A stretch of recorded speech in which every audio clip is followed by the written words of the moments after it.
බන්ධනාගාරයක ජීවිතේ කොහොමද කියලා බලන්න ඔයාලත් කැමතිද? ආන්න අර පේන දූපතට තමයි යන්න ඕනේ. එන්න මාත් එක්ක. මේ ෆෝට් හැමින් හිල්. ඉතින් ලංකාවේ අපි නම් මේක හඳුන්වන්නේ මුහුදු කොටුව කියලා. හැමන් හිල් බලකොටුවට තමයි අපි මේ යන්න හදන්නේ. ඉතින් වර්තමානයේ මේක පාලනය කරන්නේ නාවික හමුදාවෙන්. ඉතින් අපි මුලින්ම යනවා එයාලගේ අවන්හලට. මේ අවන්හල ඇත්තටම පිහිටි භූමිය බොහොම ලස්සනයි. අවට මුහුදෙන් වට වෙලායි තියෙන්නේ. ඉතින් වෙනස්ම පරිසරයක්. ඒ වගේම මෙයාලගේ ආගන්තුක සත්කාරය වගේම ආහාරත් බොහොම රසවත්. එදා දවල්ට අපිට ඕන ආහාර ඇනවුම් කරලා අපි දැන් මේ යන්න සූදානම් වෙන්නේ ඒ දූපතේ බන්ධනාගාර අත්දැකීම ලබා ගන්න. අර ඈතින් පේන්නේ ඒ දූපත තමයි. ඔහොම ළඟින් වගේ පෙවුනට ඒක ටිකක් දුර ගමනක්. එන්නකො මාත් එක්ක. අපි මේ දූපතට යන්නේ බෝට්ටුවෙන්. ඉතින් මේ බෝට්ටුවෙන් යන ගමනත් බොහොම විශේෂයි. මේ ගමන පුරාවටම හිටියේ අපි දෙන්න විතරයි. බොහොම පොඩි මුදලකට ඔයාලට මේ ගමන යන්න පුළුවන්. ඔය ඈතින් පේන්නේ ඔන්න ඔය දූපතට තමයි අපි දැන් ඔය යන්න හදන්නේ. ඇත්තට මේක වෙනස්ම අත්දැකීමක්. ඉතින් මේ දූපත කොහොමද බන්ධනාගාරයක් වුණේ කියලා දැන් මම ඔයාලට මේ යන ගමන් කියන්නම්. මේ අපේ රටේ වෙනමම දූපතක්. මේ පිහිටීමත් එක්ක යාපනයේ මුහුදේ බටහිර වෙරළ ආරක්ෂා කරන්න කියාපු බලකොටුවක් නිසා පෘතුගීසීන් විසින් 1580 දී මෙතන ත්‍රිකෝණාකාර හැඩතිව බලකොටුවක් මුලින්ම ඉදි කරලා තියෙනවා.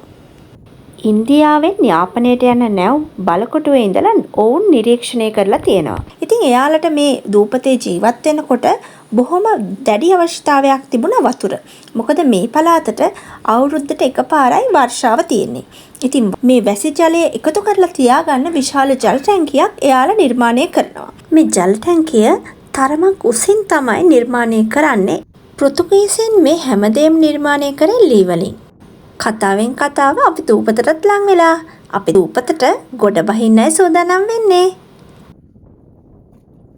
1658 දී ලන්දේසීන් රුවල් නැව් වලින් එද්දී එයාලා මුලින්ම මේ ජල ටැංකිය දැකලා එයාලා හිතුවා මේක අල්ල ගන්න නම් මුලින්ම කරන්න ඕනේ ජල ටැංකිය විනාශ කරන එක කියලා.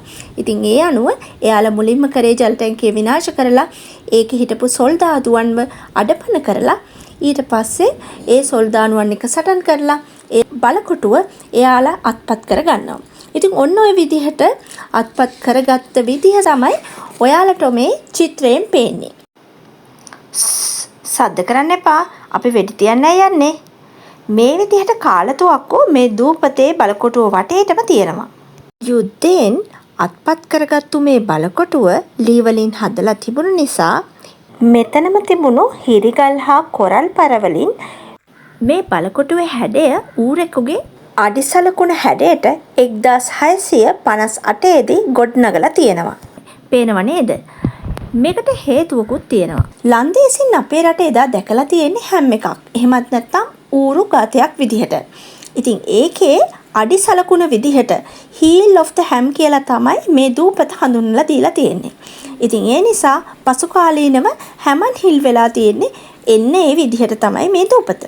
ඒ කාලේ නිලධාරීන් නිවාස දෙකක් මේ උඩ බලකොටුවේ තිබිලා තියෙනවා. ඉතින් ඒකට පල්ලෙහෙන් එයාලගේ සොල්දාදු 28ක් එක්ක මුළු ඔක්කොම 30 දෙනෙක් මේ දූපතේ ඉඳලා තියෙනවා. ඉතින් පසු කාලීනව මේ තියෙන අනිත්කුත් ගබඩාවල බෙහෙත් අවියායුධ වෙළඳාම් කරපු දේවල් මොකද ලන්දේසීන් කියන්නේ යාලා ගොඩාක් වෙළඳාම් කරපු කට්ටියනේ. ඉතින් එයාලගේ අවශ්‍ය දේවල් මේ ගබඩා කරලා තියෙනවා.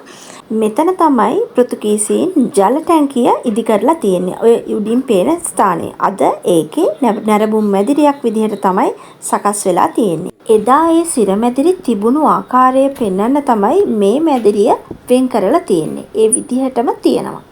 ඉතින් පසු කාලීනව මේ ලන්දේසීන්ගෙනුත් ඉංග්‍රීසීන් අපේ රට අත්පත් කරගත්තට පස්සේ එයාලගේ කාලෙදී යාපනයේ පුරාවට ලාදුරු රෝගය ව්‍යාප්ත වෙලා තියෙනවා.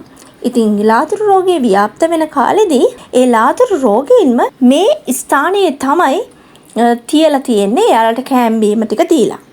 ඒ නිසා එයාලා වැඩිය ඉංග්‍රීසියෙන් නම් මේ තැනට වැඩිය ඇවිල්ලා නැහැ. 1948 අපේ රට නිදහස ලැබුණාම ඉංග්‍රීසීන් ශ්‍රී ලංකා රජයට මේක පවරලා තියෙනවා. පසු කාලීනව රජය විසින් ශ්‍රී ලංකා බන්ධනාගාර දෙපාර්තමේන්තුවට මේක පවරලා තියෙනවා.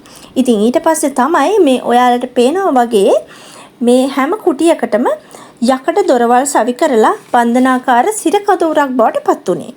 1971 කැරැල්ලක් ඇති වුණානේ. මෙන්න මේ කාලෙදී රෝහණ විජේවීර, පොඩි අතුල, ලොකු අතුල වගේ කට්ටියව මේ සිරාඩස්සියට යොමු කරලා තියෙන්නේ, බන්ධනාගාර ගත කරලා තියෙන්නේ මෙන්න මේ සිරකඳවුරේ තමයි. ඒ වුණත් පසු කාලීනව මේ බන්ධනාගාර දෙපාර්තමේන්තුවේ අයටත් මෙතනට යන්න එන්න හරි අපහසු නිසා එයාලා ඒක නාවික හමුදාවටම 1980 දී පවරලා තියෙනවා. ඉතින් 1980 ඉඳලා 2012 වෙනකන් සිරකඳවුරක් විදිහට නාවික හමුදාවත් මේක පවත්වාගෙන ගිහිල්ලා පසු කාලීනව 2012 අගභාගයේදී මේ උඩ නිලධාරි දිවස් දෙකම පිටතින් නැතුව ඇතුළතින් හොඳින් නවීකරණය කරලා නිවාඩු නිකේතනයක් බවට පත් කරලා තියෙනවා. මේ ඒ කාලේ භාවිතා කරපු දුරේක්ෂයක් බලන්නකෝ. ඉතින් දැන් ඒ අවස්ථාව ඕනම රටේ කෙනෙක්ට ඇවිත් නිවාඩුව ගත කරන්න පුළුවන් අවස්ථාවක් බවට, නිවාඩු නිකේතනයක් බවට දැන් මේ දූපත පත් වෙලා තියෙනවා. බලන්නකෝ වටේම ලස්සන්ට මෙතනට පේන අපූර්ව. ඒ වගේම තවත් විශේෂ දෙයක් තමයි කැමති කෙනෙක්ට මේ බන්ධනාගාරයක ජීවත් වෙන අත්දැකීම යම්කිසි මුදලක් දීලා මේ සිරකඳවුරේ මේ මුහුදෙන් වටවෙච්ච දූපතේ බන්ධනාගාරයකට වෙලා ඒ ජීවිතේ කොහොමද කියලා බලන්නත් අවස්ථාව තියෙනවා. ඉතින් ඒක ලංකාවේ අපිට තවත් විශේෂ අත්දැකීමක් වෙයි. එහෙනම් තවත් මේ වගේම රසවත් ගමනකින් හමු වෙමු. සුබ දවසක්.